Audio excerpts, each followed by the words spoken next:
नमस्कार. आजच्या 20 डंका बुलेटिनमध्ये देशाच्या अर्थव्यवस्थेवर, ऊर्जा सुरक्षेवर, शेअर बाजारावर आणि सर्वसामान्यांच्या खिशावर परिणाम करणाऱ्या महत्त्वाच्या घडामोडींचा सविस्तर आढावा घेणार आहोत. भारत सध्या हरित ऊर्जा आणि स्वावलंबी इंधन अर्थव्यवस्थेकडे वेगाने वाटचाल करतोय. याच दिशेने आणखी एक मोठं पाऊल टाकत केंद्र सरकारने E85 इंधनाची अधिकृतपणे बाजारात सुरुवात केली आहे. जागतिक पर्यावरण दिनाच्या निमित्ताने केंद्रीय पेट्रोलियम आणि नैसर्गिक वायू मंत्री हरदीप सिंग पुरी यांच्या हस्ते दिल्लीमध्ये E85 इंधनाच्या पहिल्या वितरण केंद्राचं उद्घाटन करण्यात आलं. या उपक्रमाकडे केवळ नवीन इंधन पर्याय म्हणून नव्हे तर भारताच्या ऊर्जा सुरक्षेला बळकटी देणारा आणि पर्यावरणपूरक वाहतूक व्यवस्थेचा पाया मजबूत करणारा महत्त्वाचा टप्पा म्हणून पाहिलं जात आहे. E85 हे नाव त्याच्या रचनेवरून आलंय. या इंधनामध्ये 85% इथेनॉल आणि 15% पेट्रोलचं मिश्रण असतं. इथेनॉल हे ऊस, मका आणि इतर कृषी उत्पादनांपासून तयार होणारं जैव इंधन असल्यामुळे ते पारंपरिक पेट्रोलपेक्षा अधिक पर्यावरणपूरक मानलं जातं. पेट्रोल जाळल्यामुळे वातावरणात मोठ्या प्रमाणात कार्बन उत्सर्जन होतं, तर इथेनॉलमुळे हे प्रमाण तुलनेने कमी राहतं. त्यामुळे प्रदूषण नियंत्रण आणि हवामान बदलाच्या आव्हानांवर मात करण्यासाठी E85 सारखे इंधन महत्त्वाची भूमिका बजावू शकते. यामधील सर्वात मोठं आकर्षण म्हणजे त्याची किंमत. दिल्लीमध्ये E85 इंधनाचा दर प्रति लिटर 82 रुपये 12 पैसे ठेवण्यात आलाय. दुसरीकडे E20 पेट्रोलचा दर सुमारे 102 रुपये 12 पैसे प्रति लिटर आहे. म्हणजेच वाहनधारकांना प्रत्येक लिटर मागे जवळपास 20 रुपयांची बचत होऊ शकते. सरकारने जाणीवपूर्वक हे इंधन स्वस्त ठेवलं असून इथेनॉल आधारित इंधनाचा वापर वाढवण्याचा प्रयत्न केला आहे. मात्र E85 वापरण्यासाठी विशेष प्रकारची वाहनं आवश्यक आहेत. हे इंधन सर्वसामान्य पेट्रोल वाहनांमध्ये वापरता येत नाही. त्यासाठी फ्लेक्स फ्युएल व्हेकल्स अर्थात FFVची गरज असते. या वाहनांच्या इंजिनची रचना उच्च प्रमाणातील इथेनॉल सहज हाताळू शकेल अशा पद्धतीने करण्यात आलेली असते. सामान्य पेट्रोल वाहनांमध्ये E85 वापरल्यास इंजिनच्या कार्यक्षमतेवर परिणाम होण्याची शक्यता असते. फ्लेक्स फ्युएल वाहनांचं आणखी एक वैशिष्ट्य म्हणजे ती E20 पासून E85 किंवा अगदी E100 पर्यंत विविध इथेनॉल मिश्रणांवर चालू शकतात. भारतातील काही वाहन उत्पादकांनी अशा वाहनांची निर्मिती सुरू केली. मारुती सुझुकीची फ्लेक्स फ्युएल वॅगनर ही देशातील पहिली प्रवासी फ्लेक्स फ्युएल कार म्हणून ओळखली जाते. काही दुचाकी कंपन्यांनी देखील E85 सुसंगत मॉडेल्स बाजारात आणण्याची प्रक्रिया सुरू केली. तथापि E85च्या वापराशी संबंधित एक वास्तव देखील आहे. इथेनॉलची ऊर्जा क्षमता पेट्रोलपेक्षा कमी असल्यामुळे वाहनांचं मायलेज काही प्रमाणात कमी होऊ शकतं. म्हणजेच इंधनाचा दर स्वस्त असला तरी वाहनाला तुलनेने अधिक इंधन लागण्याची शक्यता असते. त्यामुळे प्रत्यक्ष बचत ही वाहनाचा प्रकार, इंजिनची क्षमता आणि वापराच्या सवयींवर अवलंबून असेल. सरकारची योजना पुढील काही वर्षात देशभरातील शेकडो आणि हजारो पेट्रोल पंपांवर E85 उपलब्ध करून देण्याची. यामुळे शेतकऱ्यांना इथेनॉल निर्मितीसाठी अतिरिक्त बाजारपेठ उपलब्ध होईल. ऊस आणि मक्यासारख्या पिकांना अधिक मागणी मिळेल आणि कच्च्या तेलाच्या आयातीवरील अवलंबित्व कमी होईल. त्यामुळे E85 हे केवळ नवीन इंधन नसून भारताच्या ऊर्जा, कृषी आणि पर्यावरण धोरणाचा महत्त्वाचा भाग ठरते. आता वळूया जागतिक ऊर्जा बाजारातील महत्त्वाच्या घडामोडीकडे. पश्चिम आशियामध्ये वाढलेल्या संघर्षामुळे जागतिक कच्च्या तेलाच्या बाजारात पुन्हा एकदा अस्थिरता निर्माण झाली. इस्रायल आणि लेबनॉनमधील संघर्ष तीव्र झाल्यानंतर आंतरराष्ट्रीय बाजारात कच्च्या तेलाच्या किमतींमध्ये मोठी वाढ झाली. या परिस्थितीमुळे ऊर्जा पुरवठ्याबाबत चिंता वाढली असून जगभरातील आयातदार देशांचे लक्ष आता पश्चिम आशियातील घडामोडींवर केंद्रित झाले. इस्रायलने लेबनॉनमधील काही भागांवर हवाई कारवाई केल्यानंतर बाजारात पुरवठा खंडित होण्याची भीती वाढली. परिणामी ब्रेंट क्रूड आणि वेस्ट टेक्सास इंटरमिजिएट या दोन्ही प्रमुख तेल निर्देशकांमध्ये प्रति बॅरल $3 जास्त वाढ नोंदवण्यात आली. काही व्यवहारांमध्ये ब्रेंट क्रूडचा दर $95 ते $96 प्रति बॅरलच्या पुढे गेला.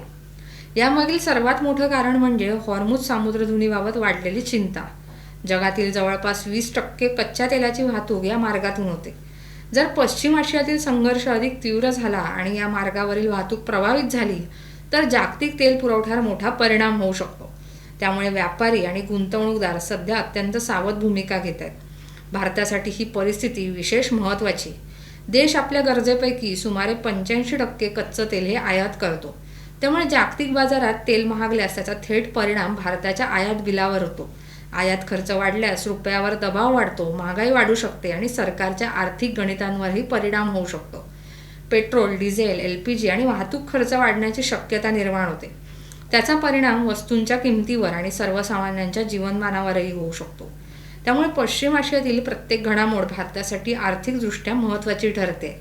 यात संघर्षाचा परिणाम भारतीय शेअर बाजारावरही स्पष्टपणे दिसून आलाय.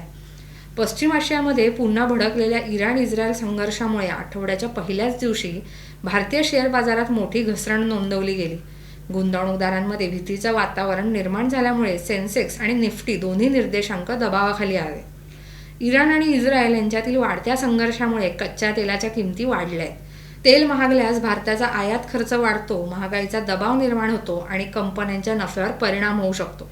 त्यामुळे गुंतवणूकदारांनी जोखीम कमी करण्यासाठी विक्रीचा मार्ग स्वीकारला. बँकिंग, IT, वित्तीय सेवा आणि वाहन क्षेत्रातील शेअर्समध्ये मोठी घसरण पाहायला मिळाली. परदेशी संस्थात्मक गुंतवणूकदारांकडून झालेल्या विक्रीमुळे बाजारावरील दबाव आणखी वाढला. रुपयातील कमजोरी, वाढते बॉन्ड यील्ड आणि अमेरिकेतील व्याजदरांबाबतची अनिश्चितता या घटकांनीही नकारात्मक वातावरण निर्माण केलं.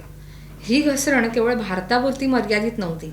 जपान, दक्षिण कोरिया, तैवान आणि इतर अनेक आशियाई बाजारांमध्ये विक्रीचं वातावरण निर्माण झालं. सुरक्षित गुंतवणुकीच्या पर्यायांकडे गुंतवणूकदारांचा ओढा वाढल्याने इक्विटी बाजारांमध्ये दबाव वाढला. तज्ज्ञांच्या मते जर पश्चिम आशियातील संघर्ष अधिक वाढला आणि तेलाचे दर $100 प्रति बॅरलच्या जवळ पोहोचले तर भारतीय अर्थव्यवस्थेसमोर नवीन आव्हाने निर्माण होऊ शकतात. त्यामुळे आगामी काही दिवस शेअर बाजारासाठी अत्यंत महत्त्वाचे ठरणार आहेत. दरम्यान कमोडिटी बाजारातून मात्र ग्राहकांसाठी दिलासादायक बातमी आली. 8 जून रोजी सोन्या चांदीच्या दरांमध्ये मोठी घसरण नोंदवण्यात आली. विशेषतः चांदीच्या किमतीत तब्बल ₹5,390 घसरण झाल्यामुळे ग्राहकांना मोठा दिलासा मिळाला आहे. MCXवरील व्यवहारात सोन्याचा ऑगस्ट वायदा सुमारे 1.16% घसरला. त्यामुळे सोन्याचा दर जवळपास ₹1,810 कमी झाला. दुसरीकडे चांदीच्या जुलै वायद्यात 2.30% घसरण झाली. या घसरणीमागे अमेरिकेतील मजबूत रोजगार आकडेवारी हे प्रमुख कारण मानलं जाते. या आकडेवारीनंतर अमेरिकन फेडरल रिझर्व्हकडून व्याजदर वाढवले जाऊ शकतात अशी शक्यता वाढली आहे. व्याजदर वाढल्यास सोन्यासारख्या व्याज न देणाऱ्या मालमत्तेची आकर्षकता कमी होते आणि त्यामुळे गुंतवणूकदार विक्रीकडे वळतात. गेल्या काही महिन्यात सोन्या चांदीने विक्रमी उच्चांक गाठले होते.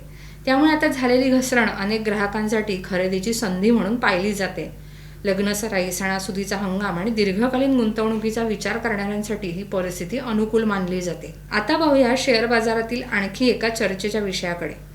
उद्योगपती अनिल अंबानी यांच्या नेतृत्वाखालील रिलायन्स इन्फ्रास्ट्रक्चर कंपनीच्या शेअरने गेल्या काही दिवसात गुंतवणूकदारांचं विशेष लक्ष वेधून घेतलंय. अवघ्या 7 व्यावहारिक दिवसात या शेअरमध्ये सुमारे 28% उसळी नोंदवली गेली.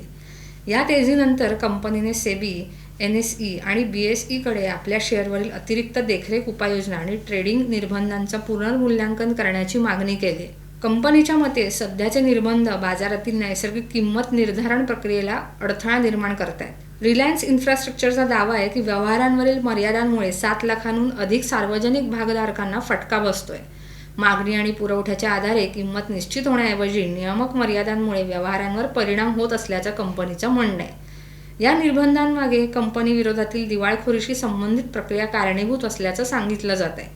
मात्र कंपनीचं म्हणणं आहे की व्यवसायातील सुधारणा, प्रकल्पांची प्रगती आणि भविष्यातील संधी लक्षात घेता या निर्बंधांचा फेरविचार होणं आवश्यक आहे.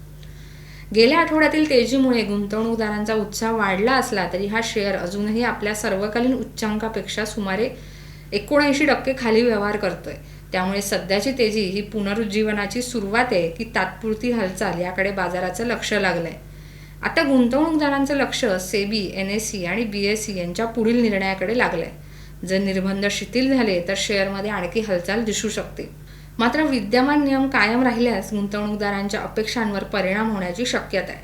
एकूणच पाहता भारत एका बाजूला E85 सारख्या हरित आणि स्वदेशी इंधनाच्या दिशेने मोठी झेप घेतोय, तर दुसऱ्या बाजूला पश्चिम आशियातील संघर्षामुळे ऊर्जा बाजार, शेअर बाजार आणि जागतिक अर्थव्यवस्थेवर अनिश्चिततेचं सावट निर्माण झालंय.